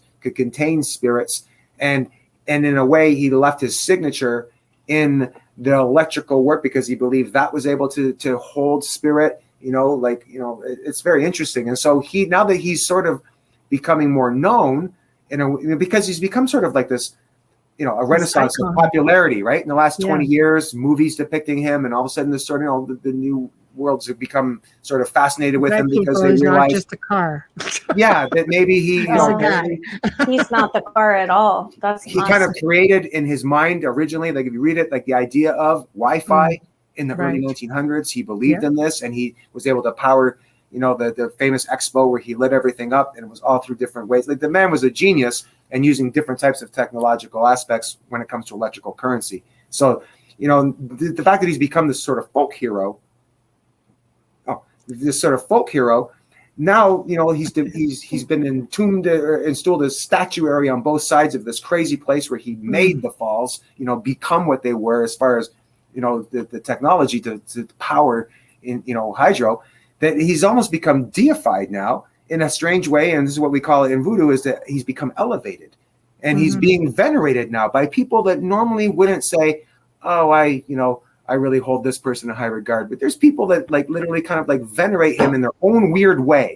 Yes. And there's a weird occult and, esoteric arms of people that think that he, maybe they embellish it a bit what his spiritual beliefs were, but it doesn't matter. He's already been, elevated to the point there's statuary on either side and places named after him. And this magical kind of weird area that we live in, that's got this dragon energy and all these lakes and, all the strange ghost energy we have here. And there we go. There's Nikola Tesla. Tapped that power. He tapped it to create more power. And so that's very interesting. And I kind of see him. He's starting to slowly become this sort of folk saint of the Niagara Falls. I could see it. Yeah. And in our industry also, because he was the creator of the very first telephone to the dead spirit box. But everybody figures, he uses, like all of them, even in modern times, when Frank Sumption built it, they all believed that it was to communicate with the dead, but it wasn't. It was to communicate with aliens. And he specifically, in his writings, talked about communicating with beings from what he believed were other planets. So he was really out there. Oh yeah, like he I didn't know that. That's pretty cool. There's a reason why he was targeted. Edison tried to copy that, but you see, Tesla tested it, and Edison never did. And of course, he had a huge fascination with the ancient pyramids of Egypt, also. Yep. And it's very cool, that he was in this region too, because I know the man who built this house had to do with, there's big reverence to that Banfield family here for working with electricity also, and along with Sir Henry Pellet. And I often wonder, now that you say that Tesla came here, if they had actually interacted, since these three men were instrumental in bringing the power here to Niagara. Well, I did know a little bit about. I wasn't going to go there with the aliens, but I did know about. That's very cool. Do it. This is outer realm. We do aliens once a week. They're more equipped for that particular world. But yeah, so Bubba Ted has written some books about this subject, and whenever I talk to him, like for him to come here to Niagara the first time, that was his big thing. I've got to see the statue of Nikola Tesla, and to be able to go there was really cool. And for him to see it and hang out there for a bit and just drink in, for him, because he's written several books about Tesla's kind of, esoteric and metaphysical side. And so I realized that there's a lot of complexities to him. So the fact, that when you think about it, because he's become elevated, and I'm going to guess maybe, exactly what I'm saying, is he's attainable now. And if you were going to try to connect to his spirit through some sort of mediumship or some sort of experimentation, through the box that he designed, through the mechanisms he designed, then what better power source? Where else are there statues on either side of that chasm that creates the energy built? Oh my gosh, we should go there. There's only one. It's only here. It's here. All four of us. Seriously. Yeah. Let's go. This region has it, and so if you're going to connect with his spirit, work with him, then what better power source than Niagara? Where he tapped my house. We need to do it. We need to do it. House. Yeah, this is apparently the house that has no walls. So people, apparently all kinds of mediums says, you can almost like see it from space. Your house has no walls. We're like, what? Of course, the house has walls. But this is where, I don't know, a lot of people, this used to be a bed and breakfast, as you know, and a lot of people used to come here to have experiences and could communicate with their loved ones from here. Wow. It's a gorgeous house. I love that. I love walking by there. I walk by there sometimes and walk down to the to the end on lunch or something like that. And I always walk by your house. Oh, thank you. Yeah. Well, yeah. So, we're just getting through the restoration of it, but of course you're all, you're both welcome. So we need Bubbles to do is the there. water point. Bubbles is there all the time. We need to go we need to go where Utu said. I'm we not need going to go into right this. to the You're dead, doing this. That tells me it's like a whirlpool thingy, and I'm not doing dead it. center. For me, it is. For me, energetically, it is. But can you imagine the four of us at that point with all of our different gifts? Like, I can't imagine what we could do. Well, I can imagine it. It sounds pretty enticing to me. I want to do it. I want to do it. Like, yeah, let's do it. Yeah, I it's want to funny do because it. I was driving by there one day and I saw a rainbow coming over the falls, and it came right up near that statue. It just ended. That's where the rainbow ended. I caught a photo of that, and the statue's like here, and it ended right here. I'm like, I've never actually seen the end of a rainbow like right in front of me. Where's the damn pot of gold? Well, I wanted to know. But then here's Tesla, right? I was kind of like, all right, I get it. That's right. Yeah, cool. I'm so drawn to it now that you mentioned it, Utu. She's going to be OCD obsessed with it. Thanks, Utu. Yeah, definitely. Just never really sat and thought, because we live beside it. We're always around it. We don't think of it like other people do. Like, I love that. You went there and you're thinking, look at all this power. Look at what's going on. Who has touched it? Who comes through it? We're better to source the energy and communicate than there. I mean, my God, seriously, that is brilliant. It's a blessing, actually, and I was really happy in the last few years to get to know you. But the fact that you're also in the region, and this is something that Cat, myself, also endeavored to with other people, is to really, and the cross collaboration with you guys to exchange. The Niagara region really needs to be a bit more on the map of a paranormal, mystical place. It always has been. It is what it is. It's got that sense of the macabre already. There's so much mystery, whether it's the honeymoon capital of the world. Tesla, the lore of the Maid of the Mist. I mean, even in the 80s, remember the harmonic convergence? Well, this is one of the locations was Niagara Falls. So it's doused as a power source of the world.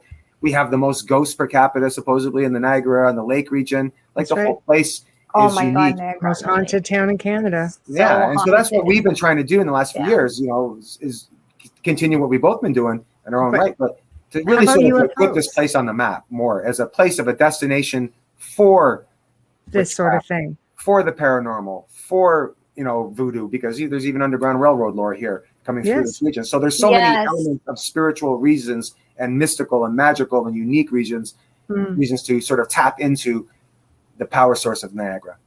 I agree with you. And UFOs is another one. They come because of the power source, because of the water, and you see them all the time. Seriously. UFOs. Oh yeah. I thought you said UFOs. I'm sorry. UFOs. I did say UFO. She did. I don't want UAP. UFOs. Yeah. No, it's true. For sure, we've seen them. Yes. I know a couple people who have been down there and seen some pretty hefty stuff, like mid-tourist season. Just go stand out across the road, and right over River Road. Just walk across, have a look. You'll see when they come in all over. And sometimes, if you're lucky, you'll see this black helicopter shoot out right after it. Caught that one night. Yeah, and military jets the next morning. And oh wow.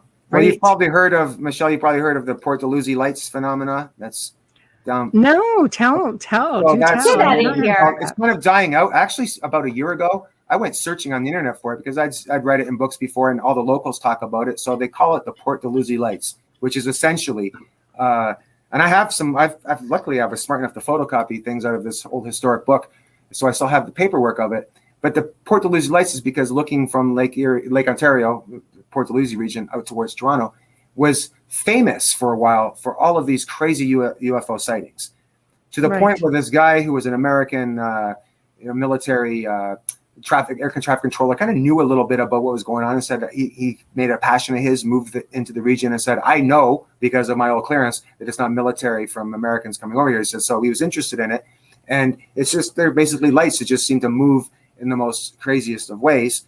And so it's sort of died away now. And about a year ago, I was looking to see if I could find some trace of it on the internet, and I found a little bit. But so there's a huge tradition of it, And all the old people, I'm not from this region, so all the old people that I knew that were kind of cool, that were about my parents' age, were like, oh yeah, Portaluzzi lights. They talked about it all the time. If they were hanging around down by Municipal Beach and Portaluzzi Beach back in the 60s and 70s and early 80s, to still see these things on a regular basis. Back then it was a thing. I heard that. And it's actually kind of interesting because what they all said was they would go up and do around and go into the water or come out of the water. USOs, that's right. And now, what are we seeing as the most sort of thing that the American military and people started to come up to say? Oh, they're coming through the water as well, you know? It's true. They are. Do you know that there's allegedly an alien base near that triangle under the water between where the Hamilton Harbor is that comes up, you know, through Burlington Bay? There's a triangle there, and there's allegedly a base there. And people have seen things under the water, just lights just going within that area. Okay, I know this. Okay. I have. No, man, you are. Nothing's crazy. I've seen the submarine like lights in Lake Ontario at night. Yes. So, and you know, I've seen it from shore. You know, because I spend a lot of time by the water. I'm a surfer, so I love the lakes. I'm always around them, and so with my old priestess and my old witchcraft tradition, we were all down there one night, and that's the most crazy thing I've seen in that water at night. Was something that appeared like some lit up thing going past, and we were all like, "What the heck was that?" USO, I'm telling you. In Burlington, there's an area which was just a street over from where my house is, and it's called UFO Lookout. And people go up there and they look across because they could see Lake Ontario. They're way above and they catch all kinds of things. People come from everywhere to capture an experience, I guess. And I'm just sitting here thinking, all I can just do is go outside, just watch something zing by, or, you know, questionable things. Every now and then you'll see this big cloud go by and you'll see it just doing this. But it's beautiful blue skies, and you're thinking, I wonder what that was. And it's totally like round shape, but it's in the cloud. I wish I knew about the Burlington. I was just in Burlington last week for like a few days.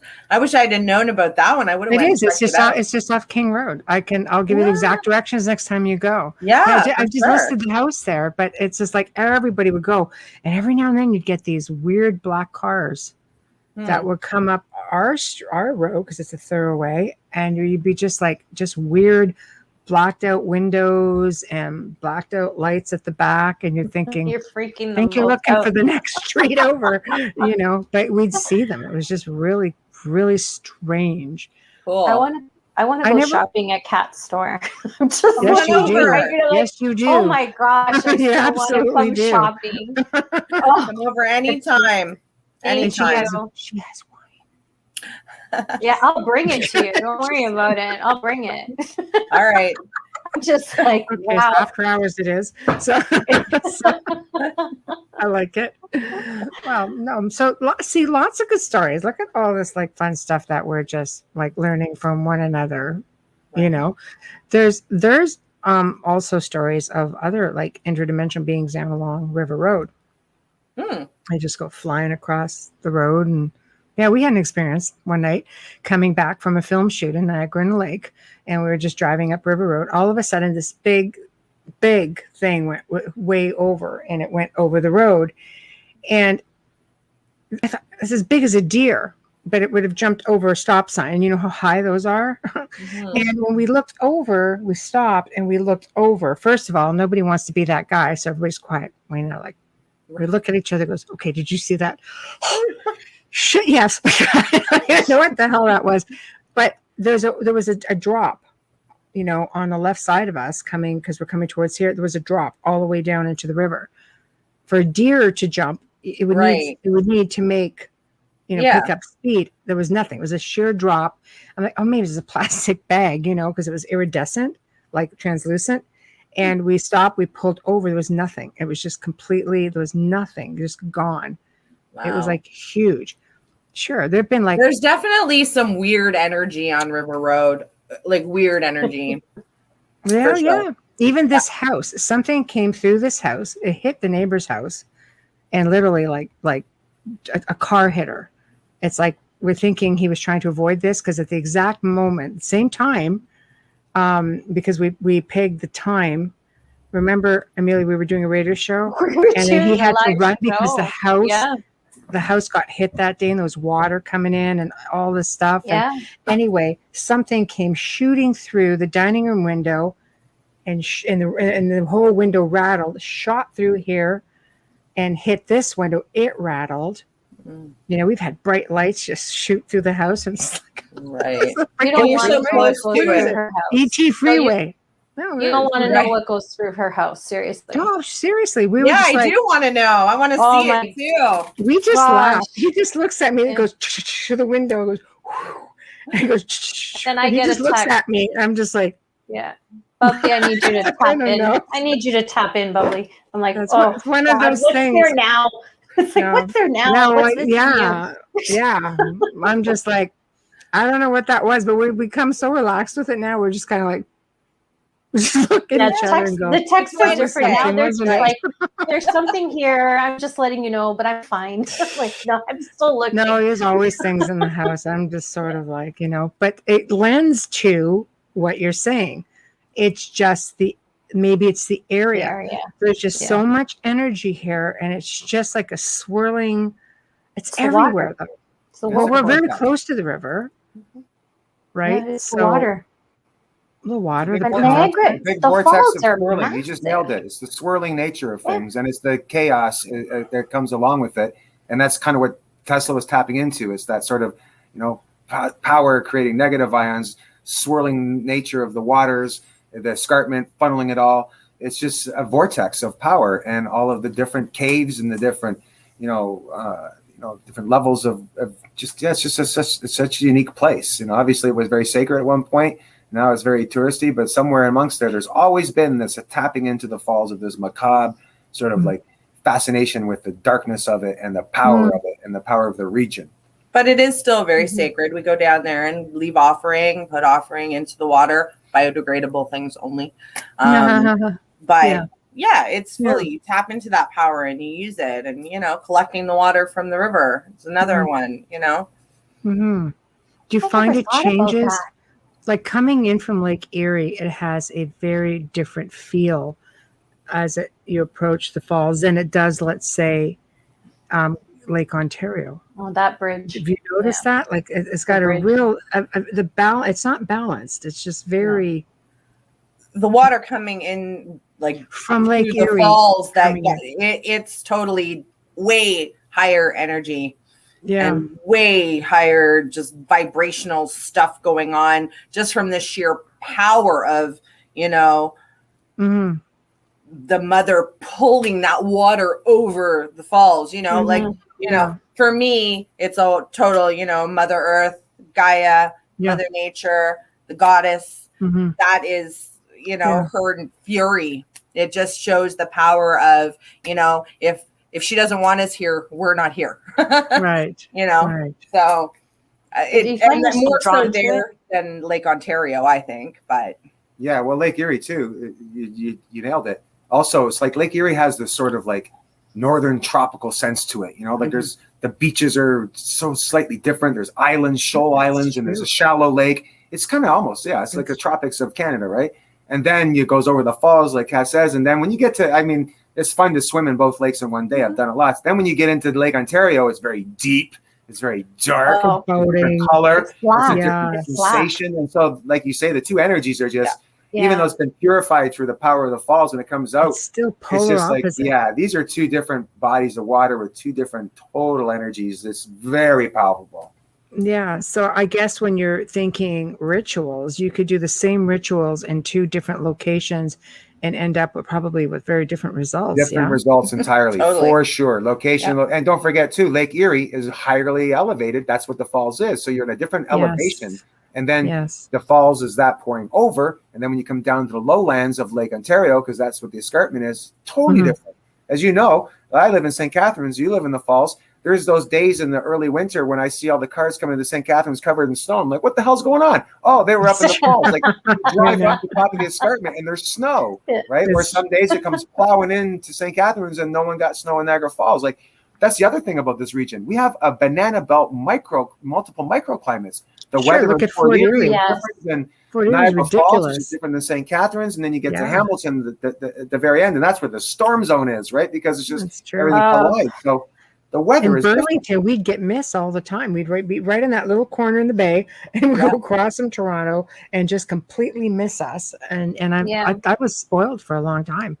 You know, moved here, and I'm just like, Well, you have it good in the falls. I live in Port Colborne now, and that's just like lake effect snow. all the time. Yeah, it's But like even that's the what I mean with water, Fort Erie. Yeah, even the water at Nickel Beach in Port is a whole different vibe than Lake Ontario. I don't know. Lake Erie is just a different. It's a different thing altogether. It is different. Yeah. Yeah. Right. You could walk for 3 kilometers in Lake Erie and still have the water at your knees. Lots of UFOs. I've done it. Like seriously. Just saying. Like military have said, it's a hotbed for them. Yeah, the military, our Canadian military, has said that there's like Lake Erie is really like active for stuff like that. Maybe because it's so shallow. I don't know. I've known a lot of people who've gotten photographs they're just sitting there, you know, by the water, and they look up. That's why I feel like Lake Erie would be more of a UFO place, and Lake Ontario would be more of like a, you know, sacred serpent place. You would think so, but people, UFO lookout, people are like, no, you got a triangle. I'm like, what? We got a triangle? And you got a sea monster. Seriously, I did not know this for the longest time. And I lived there for like 30 years. I'm like, where the hell have I been? Like, I'm missing all this great stuff and right in my own backyard, practically, you know. And we have wolf people, wolves that stand upright. I've had more reports of wolf people. And I can't even tell you the shit we've seen like around here. That's a whole other freaking show, man. Okay, I want to know. You're looking at me funny, and I know you got one. I want to hear it. Okay, so you're talking about wolf people in the Niagara region, right? Yep. So do you remember the lovely lady, Rosemary Ellen Guiley, who was like, you know, such a great. So I used to know, I knew her really well, and I loved her. We got along great. I was a great friend of hers. Lucky. Amazing woman. So cool. And I had a great conversation with her about a year before she passed away. Right. And I had great conversations with her always. But I was, because I was bringing up that I was kind of being sort of enamored by some of the werewolf or wolf people, Lukaroo, things of this nature. And I had said to her, because she had just wrote in this book, I was like, do you ever notice that wherever the French colonizers went, they brought werewolves? And she's like, yes, I have noticed that. And so, you know, that's why even in all the way into Louisiana, they build that the people in the swamps built the effigy of the alligator, Lac Le Mans, to scare off the Loup-Garou, you know, and those are the people that were kicked out of the Acadians that came out of the east coast of Canada sent to go live into Louisiana. And so we have that werewolf sort of strange wolf man, wolf spirit kind of thing happening in the Maritimes of Canada. And then here in the Niagara region, people forget this was a big French colony. Come on, look at it. The Port Robinson Beast. We had an eyewitness give us an account of that. It chased her down a street, and she woke. You know, came out of her house the next day, and there were big claw marks down her car. Damn! Wow! Right? Shit! I know. See, and in Quebec they call it the loup-garou. Instead of the loup-garou. Loup in French is wolf, right? Loup-garou. Right. So if you think about it, not only in St. Catharines, where you have Club LaSalle, like there's still a small community of French Canadians still there. Welland, Ontario, of course, maybe potentially notorious for it. So that's the, you know, how about Romania? And Niagara Falls as well. The name Niagara is a French abbreviation of the original inhabitants' nation. So there's a French connection here. And wherever the French were, the wolf spirit person thing. Let's look at Romania. I was in a place called Brașov, and in Brașov they have their werewolves, and on every full moon everybody clears the square because apparently very large wolves come down from the mountain and they stand upright and take form every full moon. That's Romania. Now Brașov is very German, a German community in the war. Like they came in from Germany and settled within that area. So, right? We have a wolf here. We have a wolf in Cat and Monkey, Lupa. We celebrate Lupercalia in February. I love that. I really want to see that. I love that it's lupa. In Italian, wolf is lupo. Lupo. So I love Well, that.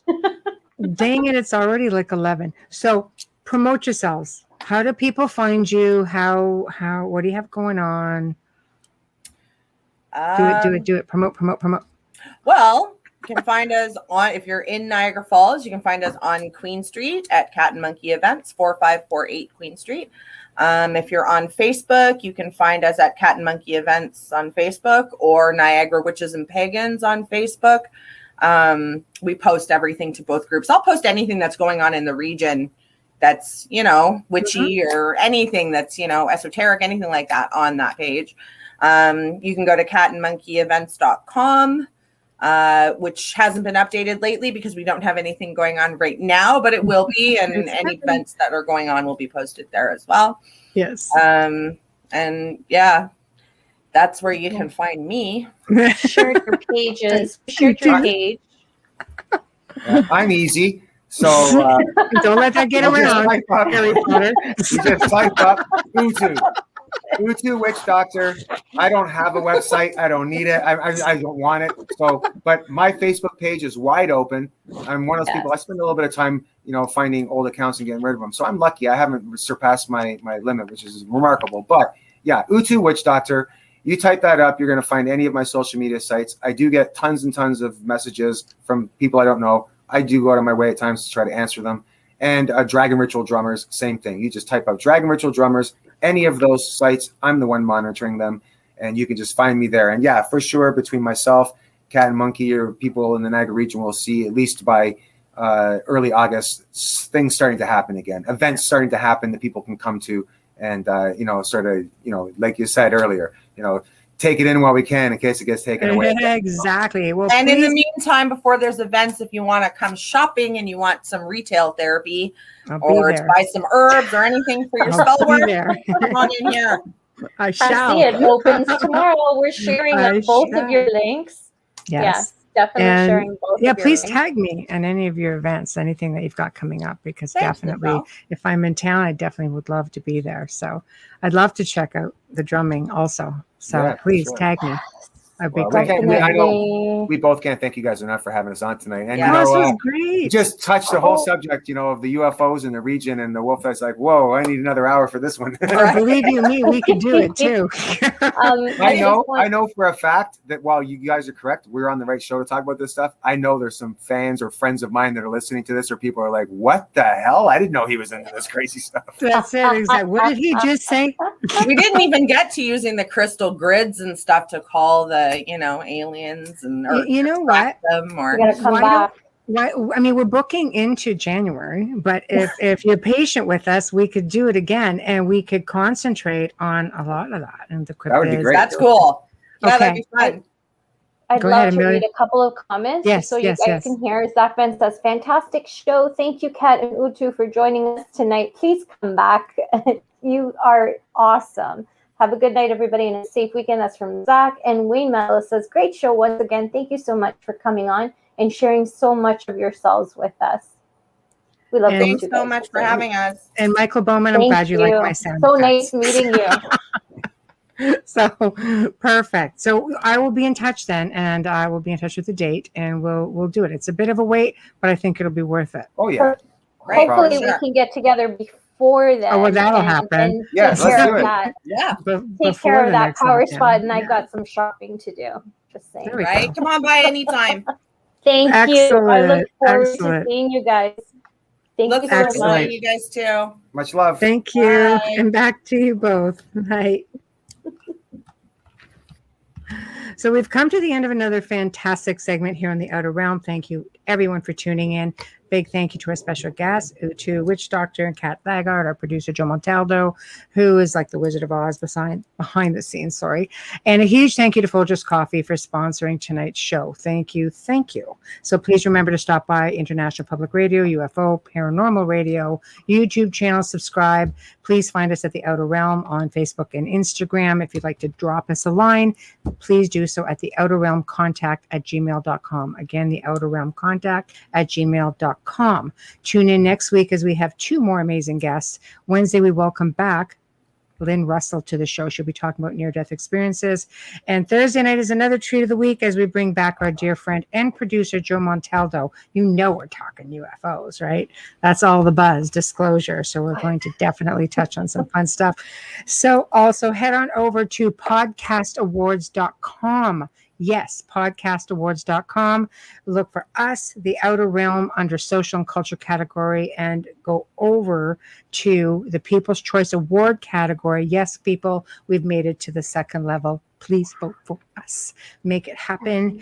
Also, please find our peers from this network, writers and illustrators of the future, under education, storyteller, and drama categories. Also, under the People's Choice Awards, Centralist under the news category, chasing prophecy, spirituality, and religion, and of course Science and Beyond, which is in the science category and also under the People's Choice category. So show us some love. Until then, Amelia and I and Utu and Cat bid you all a good night. We'll see you next week. Behave yourselves. Have a good weekend. All right, everybody, it's time for you to get out and nominate for your favorite podcast. There are 4 amazing shows I want you to consider for the People's Choice Podcast Awards, the longest-running premier awards event in the podcasting space, open to shows worldwide. You can vote at podcastawards.com and nominate the following shows. Writers and Illustrators of the Future podcast in the categories of education and storyteller drama. This show is based on the world-famous Writers of the Future contest created in 1983 by L. Ron Hubbard and provides writing tips and art advice from contest judges, winners, and industry professionals for writers and artists wanting to take their next step, along with the needed inspiration to keep on going. Next one, The Centralist in the category of politics and news. The Centralist is a much different news and political program. It is not opinion news, it's just the facts so you, the people, can make up your own minds on the different stories reported on. Listen as Joe Montaldo brings to you just the facts from trusted sources. Science and Beyond in the category of science and medicine. Science and Beyond is a true science-based program that explores every aspect of science, from how things work to why we need science, and where science can't explain something, we go beyond to see if we can figure it out on our own how something works. The Outer Realm in the category of society culture. The Outer Realm is a very popular show hosted by Michelle Desrochers and Amelia Pisano, with guests who are well-versed within their respective fields of ufology, paranormal, cryptozoology, and anything else that would be deemed otherworldly. Nothing is off limits in the Outer Realm. Michelle is an international public figure and has spent the last 18 years working in the paranormal. Her co-host Amelia is a remote viewing medium with 9 years experience working in missing children and cold and active murder cases. So go to podcastawards.com to vote for these 4 shows and any others you enjoy listening to. That's podcastawards.com.